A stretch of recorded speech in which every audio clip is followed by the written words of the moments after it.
আগামী 23 এপ্রিল ভারতের পশ্চিমবঙ্গ ও তামিলনাড়ুতে বিধানসভা নির্বাচন হতে যাচ্ছে। পশ্চিমবঙ্গে প্রথম দফার 152টি আসনে প্রতিদ্বন্দ্বিতা করছেন প্রায় 1,500 প্রার্থী। বেশিরভাগ আসনেই টানা 3বারের শাসক দল তৃণমূল কংগ্রেসের সঙ্গে মূল লড়াই প্রধান বিরোধী দল বিজেপির। কিছু কিছু আসনে জোর টক্কর দিতে পারে শতাব্দী প্রাচীন দল জাতীয় কংগ্রেস কিংবা সিপিআইএম। দর্শক আরো জানাচ্ছেন মনিরুজ্জামান বাবু। 2011 সালে দীর্ঘ 34 বছরের বামফ্রন্ট শাসনের অবসান ঘটিয়ে রাজ্যে প্রথমবার ক্ষমতায় আসে তৃণমূল কংগ্রেস। এরপর 2016 ও 2021 সালেও দলটি ক্ষমতায় থাকে। আসন্ন নির্বাচনে টানা চতুর্থবার সরকার গঠনের লক্ষ্য নিয়ে মাঠে নেমেছে দলটি। তাই তাদের প্রার্থী তালিকায় রয়েছেন একাধিক মন্ত্রী ও পরিচিত নেতা। অন্যদিকে 2021 সালের নির্বাচনে 77টি আসনে জয় পাওয়া বিজেপি এবার সরকার গঠন করবে বলে দাবি করছে।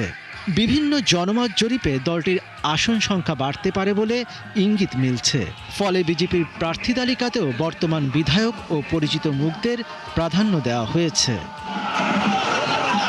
সবচেয়ে আলোচিত প্রার্থীদের তালিকায় সবার আগে রয়েছেন মুখ্যমন্ত্রী মমতা ব্যানার্জি। তিনি তৃণমূল কংগ্রেসের প্রার্থী হিসেবে ভবানীপুর আসন থেকে লড়ছেন। এই আসনে তার প্রধান প্রতিদ্বন্দ্বী বিজেপির শুভেন্দু অধিকারী। ভবানীপুরে ভোট হবে দ্বিতীয় দফায় 29 এপ্রিল। একই সঙ্গে শুভেন্দু অধিকারী পূর্ব মেদিনীপুরের নন্দীগ্রাম আসন থেকেও প্রতিদ্বন্দ্বিতা করছেন, যেখানে প্রথম দফায় 23 এপ্রিল ভোট হবে। তৃণমূলের আরেক গুরুত্বপূর্ণ প্রার্থী ফিরহাদ হাকিম কলকাতা বন্দর আসন থেকে লড়ছেন। হাবড়া আসনে দলের প্রার্থী সাবেক মন্ত্রী জ্যোতিপ্রিয় মল্লিককে ঘিরে আলোচনা চলছে।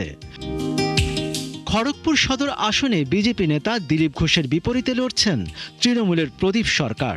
এক সময়ের প্রভাবশালী কংগ্রেস নেতা অধীর চৌধুরী লড়ছেন বহরমপুর কেন্দ্র থেকে।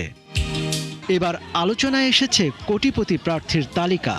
মোট প্রার্থীদের 21% এবার কোটিপতি। সবচেয়ে বেশি রাজ্যের শাসক তৃণমূলের। 152 জনের মধ্যে 106 জনের সম্পদের পরিমাণ কোটির অঙ্ক ছাড়িয়েছে। আগামী 23 এপ্রিল অনুষ্ঠিত হতে যাওয়া প্রথম দফার নির্বাচনে এসব প্রার্থীদের ভাগ্য নির্ধারণ করবেন প্রায় 3,60,00,000 ভোটার।